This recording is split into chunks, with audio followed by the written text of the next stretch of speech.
নমস্কার বন্ধুরা, WB top tuition ক্লাসের পক্ষ থেকে তোমাদেরকে স্বাগত। আজ আমরা ক্লাস 6-এর মডেল কোশ্চেন পেপার 5-এর অঙ্কগুলির সমাধান করব। তো দেখো, এর একের দাগে যে অঙ্কটি দেওয়া হয়েছে, বলা হচ্ছে 1/5 ডিম নষ্ট হলে শতকরা কত ডিম নষ্ট হলো তা লেখো। তো দেখো, অঙ্কটিকে আমরা খাতার মধ্যে সমাধান করে দিচ্ছি, তোমরা একটু মনোযোগ সহকারে দেখবে। তো দেখো বন্ধুরা, অঙ্কটিকে আমরা খাতার মধ্যে তুলে নিয়েছি। অতএব 1/5 ডিম নষ্ট হলে শতকরা বলতে 100 ভাগে কত হবে সেটা আমাদেরকে নির্ণয় করতে বলা হয়েছে। অতএব বলতে পারি শতকরা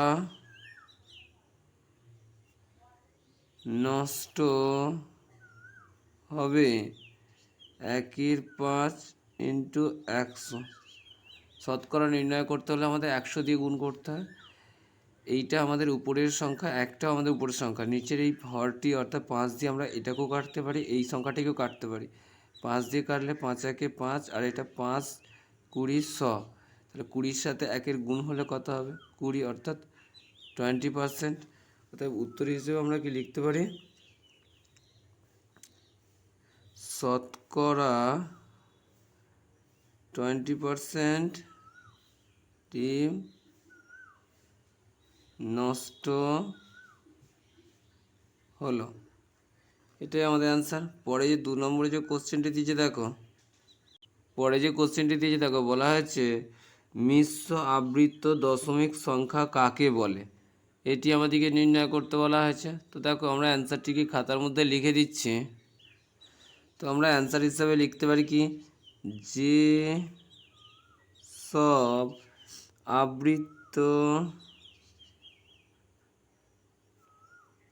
দশমিক বিন্দুর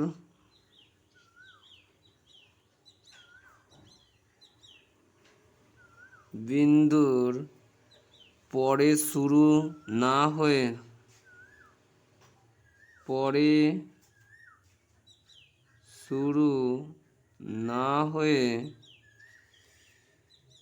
এক বা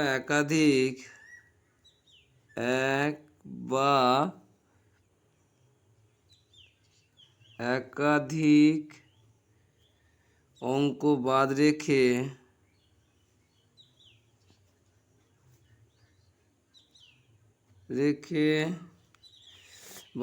শুরু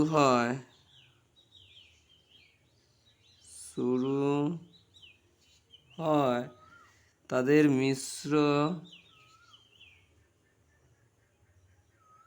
মিশ্র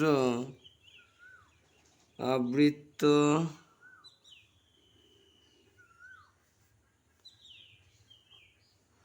দশমিক সংখ্যা বলে। যেমন আমরা অ্যান্সার হিসেবে লিখতে পারি 0.23423। এই দশমিক বিন্দু কি বলা আছে? যেসব আবৃত দশমিক বিন্দুর পরে শুরু না হয়, অর্থাৎ এই ধরো দশমিক বিন্দুর পরে এই সংখ্যাটা হচ্ছে এইখান থেকে শুরু না হয়ে যদি এইখান থেকে শুরু হয় এই আবৃত দশমিক, তো সেক্ষেত্রে আমরা কি বলবো? সেটাকে বলবো যে মিশ্র আবৃত দশমিক সংখ্যা। তো দেখো, তাদের মিশ্র আবৃত দশমিক সংখ্যা বলে। এটাই আমাদের অ্যান্সার। পরে যে কোশ্চেনটি দিয়েছে দেখো,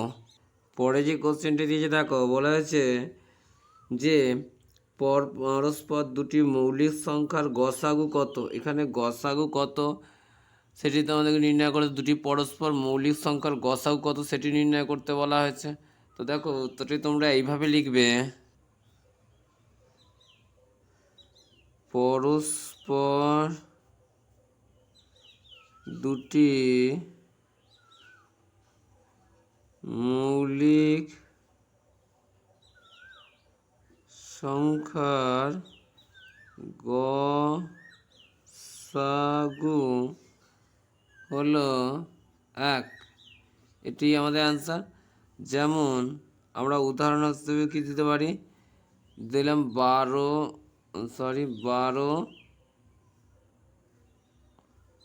13। এই দুটি সংখ্যা হচ্ছে পরস্পর মৌলিক সংখ্যা, কারণ যে সংখ্যাগুলির গসাগু 1 হয় সেইগুলি পরস্পর মৌলিক সংখ্যা হয়। এদের যদি আমরা গসাগু করি 12 আর 13, দেখো আমরা একে কোনো সংখ্যা দিয়ে ভাঙতে পারি না, 1 দিয়ে গেলে 12 একে 12, 13 একে 13। তো শুধুমাত্র এতে গসাগু কত হবে, গসাগু সমান 1। অতএব আমরা অ্যান্সার হিসেবে লিখতে পারি কি, পরস্পর মৌলিক সংখ্যার গসাগু হবে সর্বদা 1। পরে যে কোশ্চেনটি দিয়েছে দেখো, এরপর কোশ্চেনটা কি আছে দেখো, 4 নম্বরে বলা আছে দুটি বিপরীত রাশির যোগফলের মান কত হবে, এটি আমাদেরকে নির্ণয় করতে বলা হয়েছে। তো দেখো আমরা অ্যান্সার হিসেবে কি লিখতে পারি যে দুটি বিপরীত রাশির যোগফলের মান সর্বদা 0 হবে। তো দেখো দুটি বিপরীত রাশির যোগফলের মান সর্বদা কী হবে, 0 হবে। আমি ধরলাম একটি রাশি যেমন একটি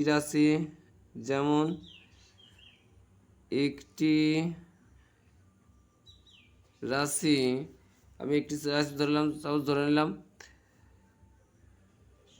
25, যে কোনো একটি ধরলাম।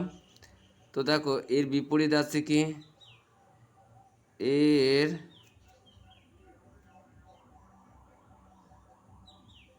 বিপরীত রাশি হলো -25।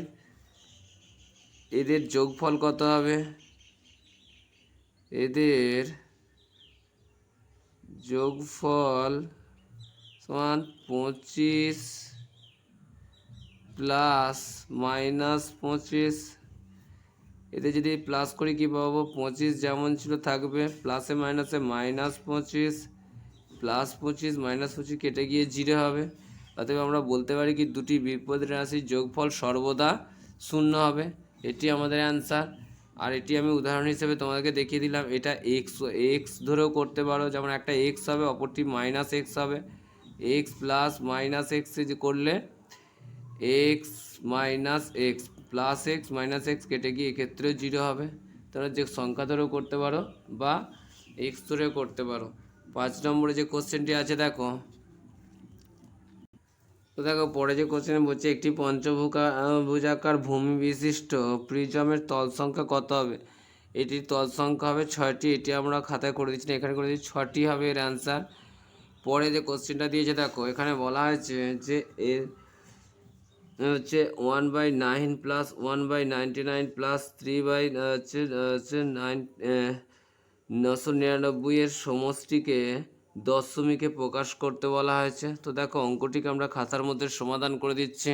তো দেখো এখানে আমরা খাতার মধ্যে অঙ্কটিকে আমরা তুলে নিয়েছি। এখানে বলা হচ্ছে এর সমষ্টিকে আমরা দশমিকে প্রকাশ করে পাই। তো এক্ষেত্রে কী করতে হবে, আমাদের এই ভগ্নাংশতে আমরা বলতে পারি 1/9 প্লাস 2/99 প্লাস 3/999 অর্থাৎ 999। তো এদের আমরা কি করব, প্রথমে সমষ্টি করব। সমষ্টি করলে নিচের হরগুলি লসাগু করতে হয়। 999 আর 999 যদি আমরা লসাগু করি, দেখো আমরা 9 দিয়ে করলে কত, 9 একে 9, 9 11 99, আর হচ্ছে 9 একে 9, 9 একে 9, আর হচ্ছে 9 একে 9। এখানে আমরা 111 পাবো।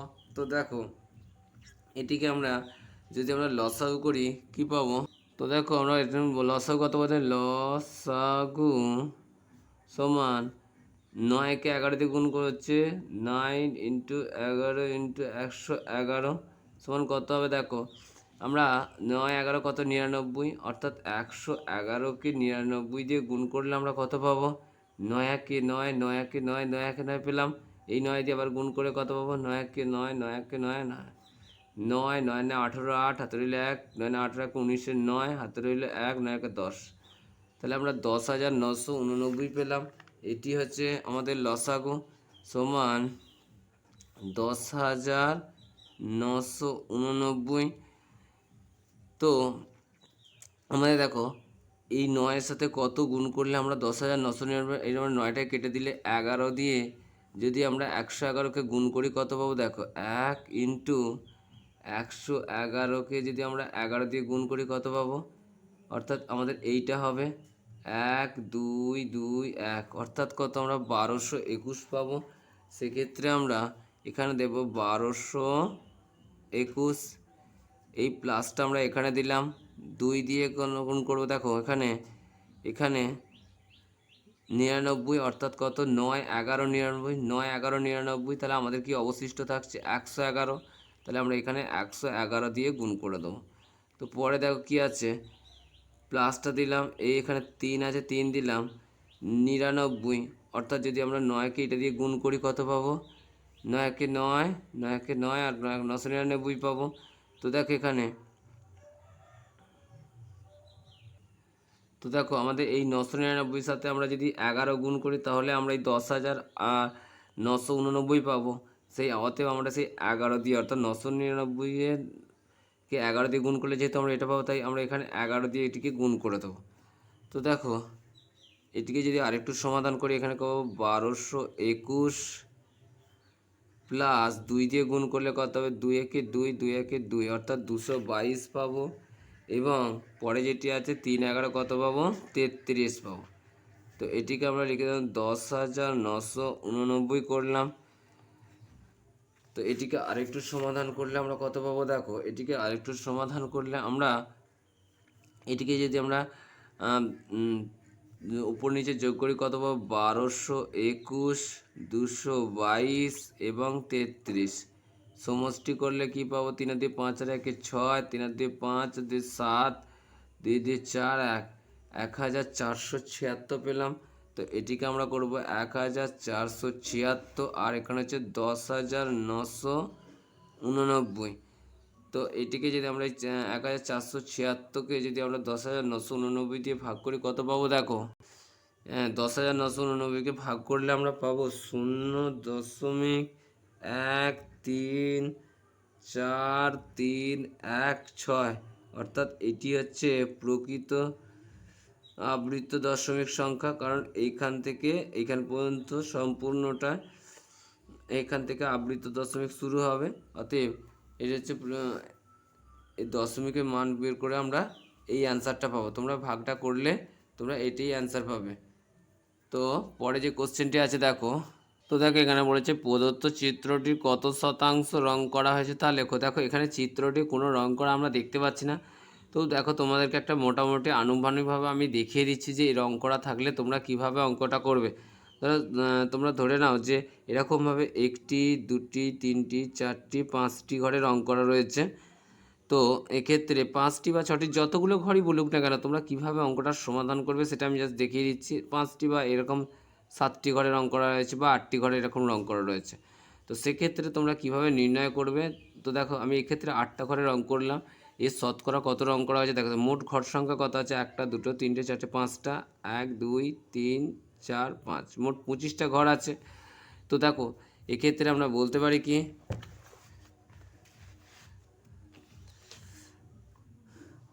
চিত্রে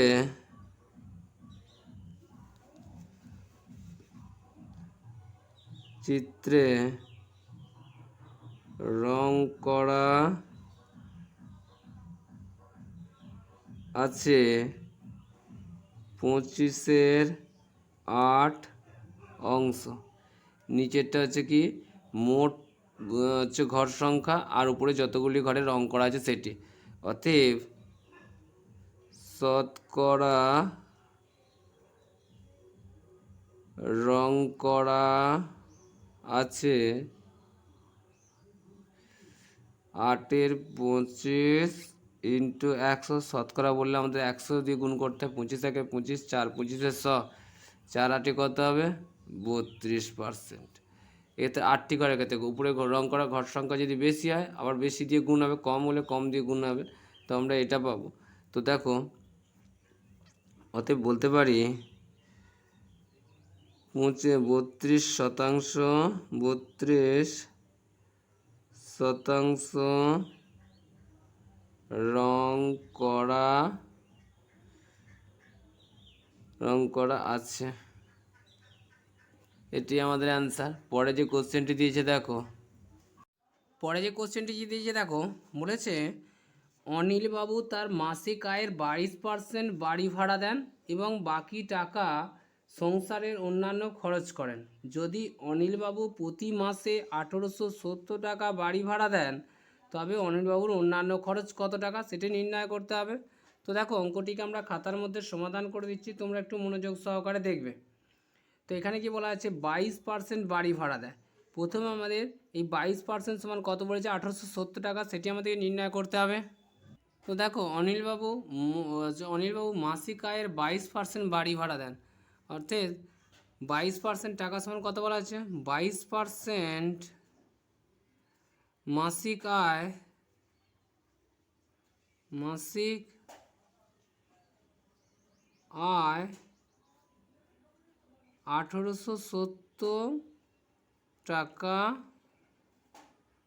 হলে 1% মাসিক আয় কত হবে, 1% মাসিক আয় হয় 1870 ডিভাইডেড বাই 22, আর আমাদেরকে হচ্ছে 100%, অর্থাৎ মাসিক মোট আয় কত সেটি আমাদের নির্ণয় করতে হবে।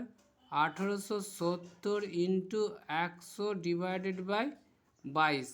তো দেখো আমরা যদি উপর নিচেটিকে কেটে দিই কী পাবো, এটা হচ্ছে 50 দুগুণে 100 হবে, আর আছে 11 দুগুণে 22, 11 দিয়ে কাটলে 11 একে 11, 7 7 11 77, অর্থাৎ কত পাবো আমরা, 170 পাবো। তো 5 17 কত হবে, 85, আর এই দুটো শূন্য, এই একটি শূন্য একটি শূন্য, মোট বসিয়ে দুটো শূন্য, অর্থাৎ 8500 টাকা। মাসিক মোট আয় হচ্ছে 8500 টাকা, মোটে হচ্ছে মোট আয় করেন 8500 টাকা। কী বলা হচ্ছে, বাড়ি ভাড়া দেন কথা, অতএব আমরা বলতে পারি অনিল বাবুর মাসিক আয় 8500 টাকা, এই টাকাটা তার মাসিক আয়। আচ্ছা, অন্যান্য খরচ করেন, অন্যান্য খরচ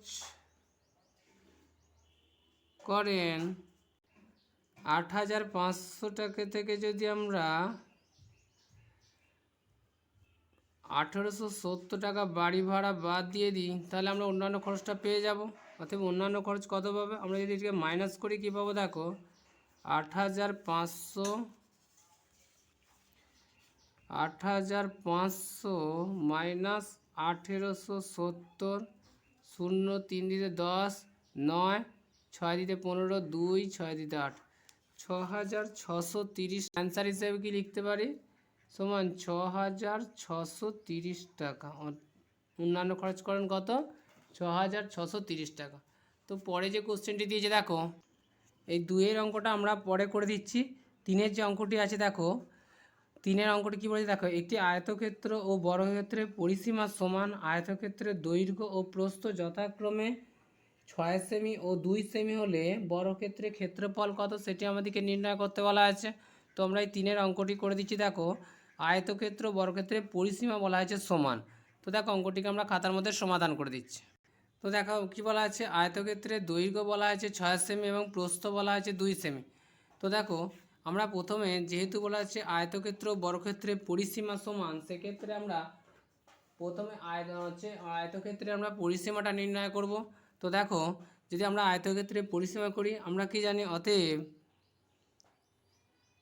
আয়তক্ষেত্রের পরিসীমা সমান 2 ইন্টু দৈর্ঘ্য প্লাস প্রস্থ। তো আমরা এখানে কি পেয়েছি, দেখো দৈর্ঘ্য পদ পেয়েছি, দৈর্ঘ্য 6 সেমি, প্রস্থ 2 সেমি, সমান 2 ইন্টু 6 দিয়ে কত 8 সেমি, মোট কত পেলাম 16 সেমি। আয়তক্ষেত্রে পরিসীমা কত 16 সেমি। এবার আমাদেরকে যেহেতু বলা হয়েছে কি আয়তক্ষেত্র বর্গক্ষেত্রের পরিসীমা সমান, অতএব যেহেতু আয়তক্ষেত্র ও বর্গক্ষেত্রের পরিসীমা সমান, তাহলে কি হবে, আয়তক্ষেত্রে যা পরিসীমা হবে বর্গক্ষেত্রেও তাই পরিসীমা হবে। অতএব বর্গক্ষেত্রের পরিসীমা কত, তে বর্গক্ষেত্রের পরিসীমা সমান 16 সেমি। কারণ কি, কারণ আয়তক্ষেত্রে যেটা পরিসীমা হবে সেটা বর্গক্ষেত্রেও পরিসীমা হবে, তাই বর্গক্ষেত্রের পরিসীমা হলো কত সেমি, 16 সেমি। বর্গক্ষেত্রের বাহু দৈর্ঘ্য, ক্ষেত্রের বাহু দৈর্ঘ্য হবে, অতএব 4 ইন্টু বাহুর দৈর্ঘ্য সমান কত হয়, পরিসীমা হয়, পরিসীমা 4 ইন্টু বাহু দৈর্ঘ্য সমান পরিসীমা কত বলা আছে, 16 সেমি, বা বাহু দৈর্ঘ্য সমান কত, 16 ডিভাইডেড বাই, এখানে দেখো এখানে 4টা ইকুয়াল, এটা ইকুয়াল সাইনে এদিকে 4 গুণে আছে, গুণ ইকুয়াল সাইনে এদিকে ভাগে বসবে, 4 4 এ 16 হয়। অতএব বলতে পারি বর্গক্ষেত্রে বাহু দৈর্ঘ্য কত, বাহু দৈর্ঘ্য সমান 4 সেমি। বর্গক্ষেত্রে বাহু দৈর্ঘ্য হলো 4 সেমি। এতে আমাদের কি বের করতে বলা আছে, আমাদের বলেছে বর্গক্ষেত্রের ক্ষেত্রফল কত। তো দেখো বলতে পারি, অতএব বর্গক্ষেত্রের ক্ষেত্রফল সমান বাহুর স্কয়ার সমান, বাহু কত পেয়েছি আমরা, 4 সেমি, অর্থাৎ 4 সেমি স্কয়ার সমান 16 বর্গ সেমি। এটি আমাদের অ্যান্সার। তো আমরা অ্যান্সার হিসেবে কি লিখতে পারি, যে বর্গক্ষেত্রের ক্ষেত্রফল হবে 16 বর্গ সেমি। এটি আমাদের অ্যান্সার।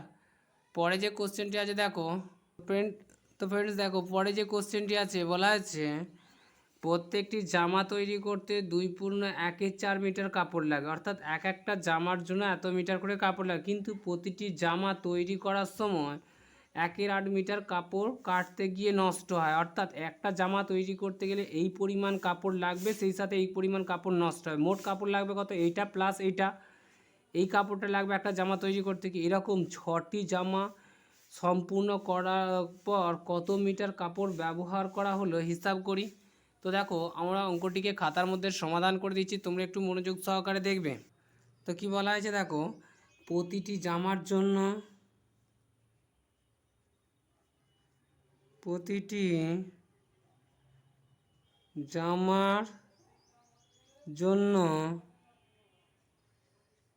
কাপড় লাগে 2.4 মিটার, অর্থাৎ 4 দুগুণে 8 আর একে কত, 9 মিটার। প্রতিটি জামার জন্য এত মিটার কাপড় লাগে। পরে কি বলা হয়েছে দেখো, প্রতিটি জামার জন্য কাপড় নষ্ট হয়, প্রতিটি জামার জন্য কাপড় নষ্ট হয় কত, কাপড় নষ্ট হয় 1/8 মিটার। এই কাপড়টি নষ্ট হয়, প্রতিটি জামার জন্য মোট এত মিটার কাপড় নষ্ট হয় বলা হয়েছে। পরে কি বলছে দেখো, তাহলে প্রতিটি জামার জন্য মোট কত কাপড় বাড়ছে, এইটা প্লাস এইটা। অতএব বলতে পারি প্রতিটি জামার জন্য মোট কাপড় ব্যবহার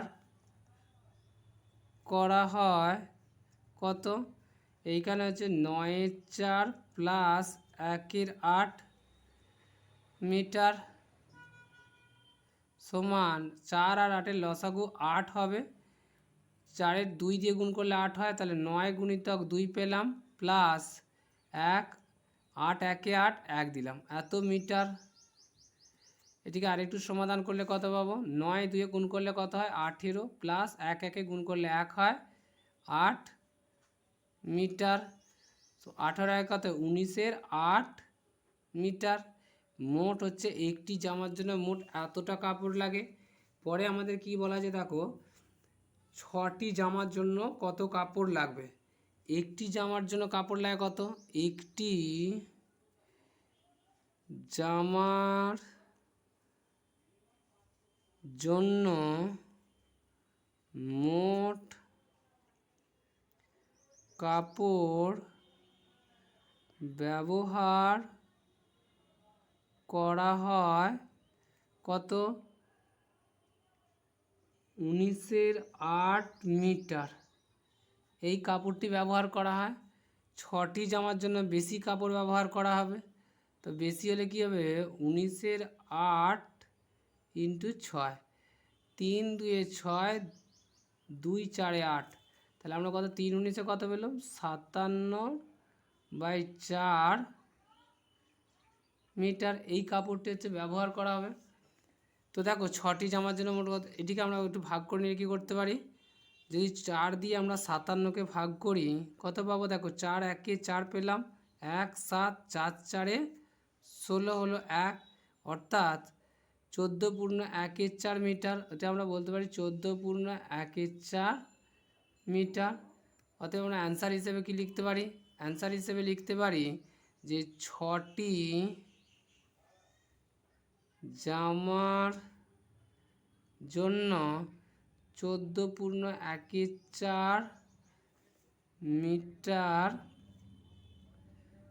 কাপড় ব্যবহার হয়। এটি আমাদের অ্যান্সার। পরে যে কোশ্চেনটি দিয়েছে দেখো, তো পরে যে কোশ্চেনটি দিয়েছে দেখো, এখানে জারের 1-এর দাগে বলা হয়েছে +3 একটি সংখ্যা, -6 একটি সংখ্যা এবং +8 একটি সংখ্যা। নিয়ন্ত্রিত সংখ্যাগুলি নিয়ে দেখাও যে নিয়ন্ত্রিত সংখ্যার যোগ সংযোগ নিয়ম মেনে চলে। তো এটি দেখাতে হবে যে, প্রমাণ করতে হবে যে নিয়ন্ত্রিত সংখ্যার যোগ সংযোগ নিয়ম মেনে চলে। তো দেখো অঙ্কটিকে আমরা খাতার মধ্যে সমাধান করে দিচ্ছি, তোমরা একটু মনোযোগ সহকারে দেখবে। তো বন্ধুরা দেখো অঙ্কটিকে আমরা খাতার মধ্যে তুলে নিয়েছি। এটিকে আমরা যদি সমাধান করি, দেখো এখানে আমরা প্রথম পদটি কী করবো, দেখো এটিকে আমরা এইভাবে করতে পারি। প্রথম ক্ষেত্রে কি করব,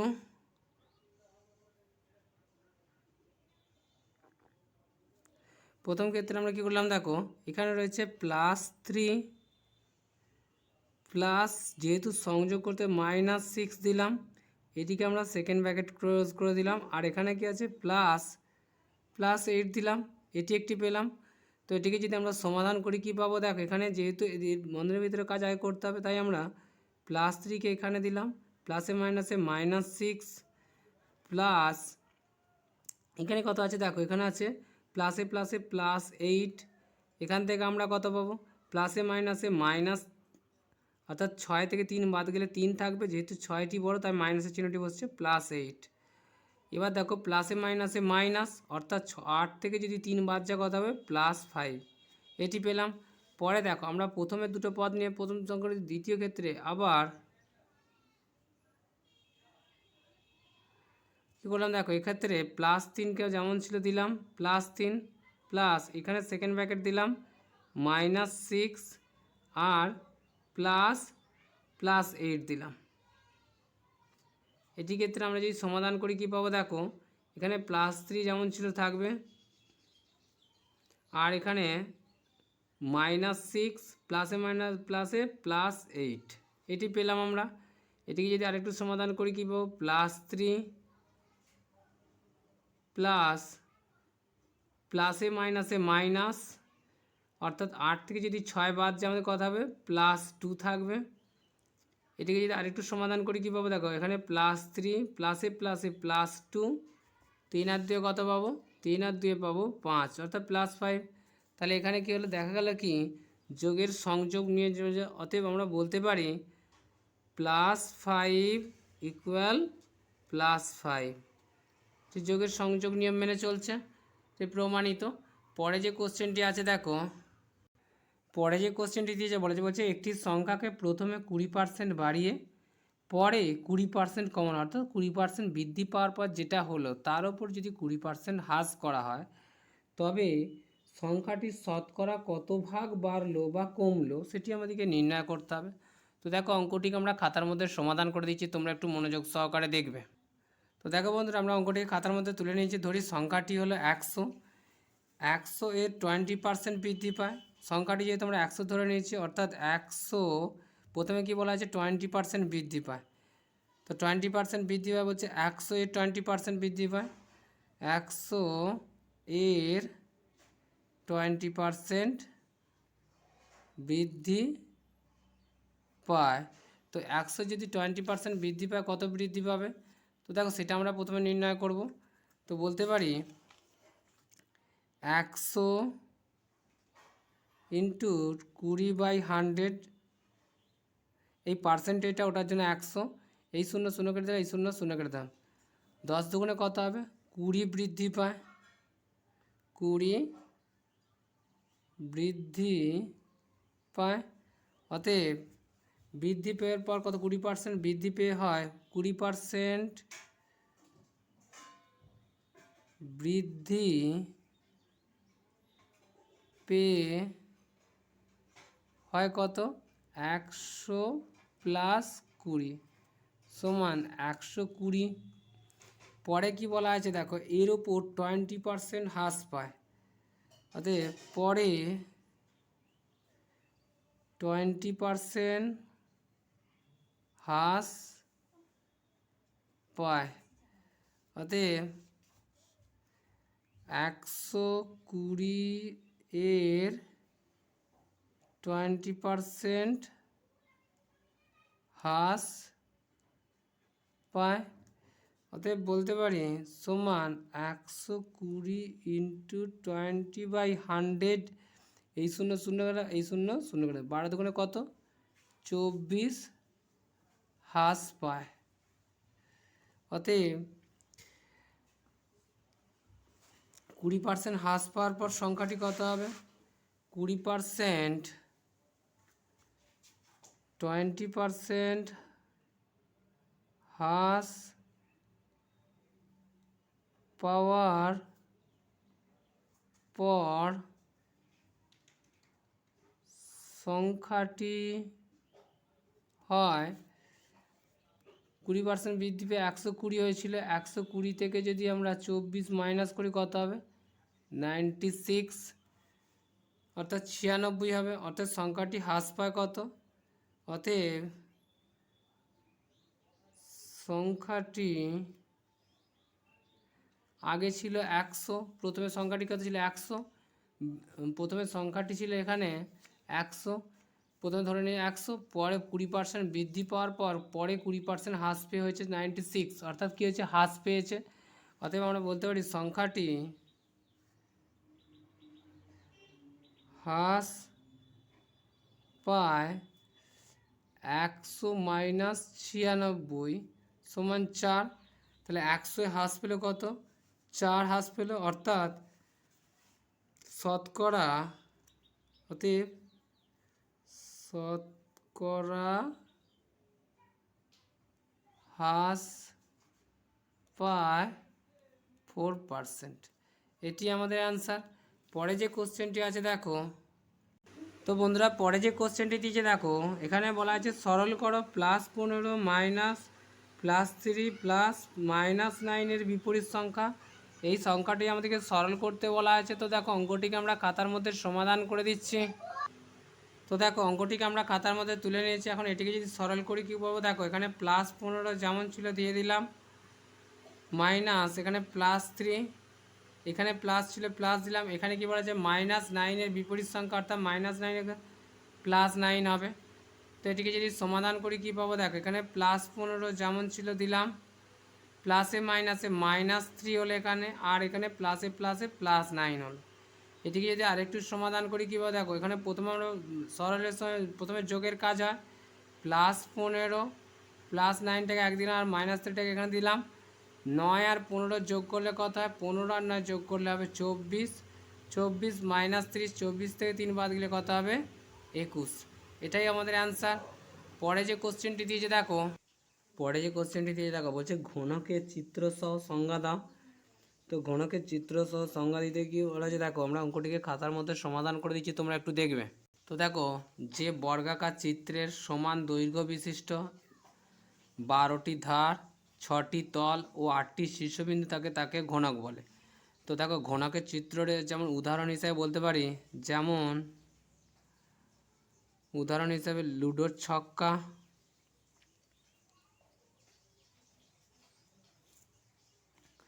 এটা হচ্ছে ঘনকের উদাহরণ। এবার দেখো, তোমরা অঙ্কন করতে কী করবে, এইরকম একটা, এর বাহু দৈর্ঘ্যগুলো প্রত্যেকটা সমান হবে। তো সেক্ষেত্রে আমরা এইরকমভাবে অঙ্কন করতে পারি,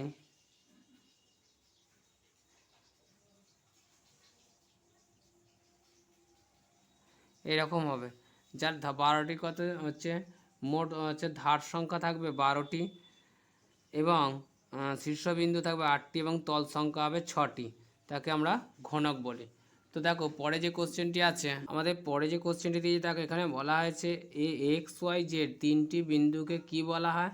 তো দেখো, এখানে X Y আর Z এই তিনটি বিন্দুকে কি বলা হয় সেটি আমাদের লিখতে বলা আছে। আর বিয়ে দেওয়া আছে কি বলছে, বিয়ে যে এরপর বিয়ে যে কোশ্চেনটা দেওয়া আছে বলছে তিনটি বিন্দু দিয়ে কতগুলি সরলরেখা তৈরি হয়। তো এটি কোশ্চেন দেওয়া আছে দেখো। তো আমরা এর অ্যান্সার হিসেবে কি লিখতে পারি, এখানে দেখো XY Z এই তিনটি বিন্দু, অর্থাৎ XY ও Z বিন্দু তিনটিকে বলা হয় সমরেখ বিন্দু, সমরেখ বিন্দু। কারণ একটি সরলরেখার উপর একাধিক বিন্দু থাকে তাহলে সমরেখ বিন্দু বলা হয়। আর একটি বিন্দুর মধ্যে যখন একাধিক সরলরেখা থাকে তাকে সমবিন্দু সরলরেখা বলে। যেহেতু একটা সরলরেখার উপর একটা বিন্দুগুলো আছে সেই জন্য একে বলা হয় কি সমরেখ বিন্দু। এখানে কি পরে বিয়ে কি কোশ্চেনটা দেওয়া ছিল, বলা হয়েছিল যে তিনটি বিন্দু দিয়ে কতগুলি সরলরেখা, তিনটি বিন্দু দিয়ে তিনটি সরলরেখা তৈরি হয়, তিন বিন্দু দিয়ে তিনটি সরল রেখা তৈরি হয়, এটি আমাদের অ্যান্সার। পরে যে কোশ্চেনটি দিয়েছে দেখো, বলছে প্রদত্ত, আমরা 3 নম্বরে যে কোশ্চেনটি আছে দেখো, পরে যে কোশ্চেনটি বলছে প্রদত্ত চিত্রের সরল রেখাংশ ও রশ্মিগুলি খোঁজে। অর্থাৎ কি, এখানে একটি চিত্র দেওয়া আছে ABCDE করে চিত্রটি দেওয়া হয়েছে। তো এর মধ্যে রশ্মি এবং হচ্ছে সরল রেখাংশ এবং রশ্মি খুঁজে লিখতে বলা হয়েছে। তো দেখো, অঙ্কটিকে আমরা খাতার মধ্যে সমাধান করে দিচ্ছি। তো দেখো, এখানে যে চিত্রটা দিয়েছে বলা আছে ABCD, এর মধ্যে প্রথমে রশ্মি কোনগুলো সেগুলো আমরা নির্ণয় করব, বা সরলরেখা। তো দেখো, রশ্মির ক্ষেত্রে আমাদের দেখো এইখান থেকে এইগুলো যেগুলো এরকম তীরচিহ্ন দিয়ে থাকবে, যার কোনো শেষে বিন্দু পাওয়া যাবে না, সেগুলোকে আমরা রশ্মি বলবো। এরকমভাবে রশ্মি পাবো কোনগুলো, ABA আর DE, এইগুলোকে আমরা রশ্মি বলতে পারি। কারণ আমরা এখানে রশ্মি হিসেবে লিখতে পারি, আমরা লিখতে পারি প্রদত্ত চিত্রে রশ্মি হলো BA ও DE হলো রশ্মি। আর কি বলা আছে, রেখাংশ, সরল রেখাংশ কি, সরল রেখাংশ হলো সরলরেখাংশ হিসেবে আমরা কি কি পাবো দেখো এখানে। সরলরেখাংশ বলতে দেখো এই বি থেকে সি, এটা এখানে একটি বিন্দু আছে, এখানে একটি বিন্দু আছে, এই জন্য এটা সরলরেখাংশ বি সি। আর দেখো সি থেকে ডিও একটি সরলরেখাংশ হবে সিডি, সি সিডি এটি হবে। এছাড়া এ বি, এ থেকে বি এদিকে হবে এ বি, আর ইডি বা ডিই, ডিই একটি সরলরেখাংশ হবে। তাহলে রশ্মি পেলাম দুটো আর সরলরেখাংশ পেলাম চারটি। পরে যে কোশ্চেনটি আছে দেখো, এখানে চং কাকে বলে এবং চিত্রসহ লেখো, এটি দেওয়া আছে পরে কোশ্চেনটি। তো এটিকে আমরা সমাধান করে দিচ্ছি দেখো। তো প্রথমে দেখো চং কাকে বলে আমরা এটা লিখে নিয়েছি। কোনো আয়তক্ষেত্রকে কোনো আয়তক্ষেত্রের একটি বাহুকে অক্ষ হিসাবে ধরে আয়তক্ষেত্রটি ওই বাহুর চারিদিকে একবার পূর্ণ আবর্তন করলে যে ঘনবস্তু পাওয়া যায় তাকে চং বলে। চঙের মোট তিনটি তল, একটি বক্রতল ও দুটি সমতল। এবার ওই যে চঙের চিত্র অঙ্কন করতে বলা হয়েছে। তো এক্ষেত্রে দেখো, এখানে চঙের চিত্র অঙ্কন করার সময় তোমরা এইরকমভাবে, আমি এতে করে দিচ্ছি, মোটামুটি এঁকে বুঝিয়ে দিচ্ছি, তোমরা স্কেল ও পেন্সিল ব্যবহার করে করবে। এরকম একটা চিত্র হবে যেটা এরকম ফাঁপা হবে এবং উপরটি হবে কি, উপরে এই উপরটি হবে সমতল আর নিচেটি হবে এরকম সমতল হবে। তো দেখো এইখানটা হবে কি, এটি হবে সমতল আর এই অংশটি হবে সমতল আর এই অংশটি হবে কি বক্রতল।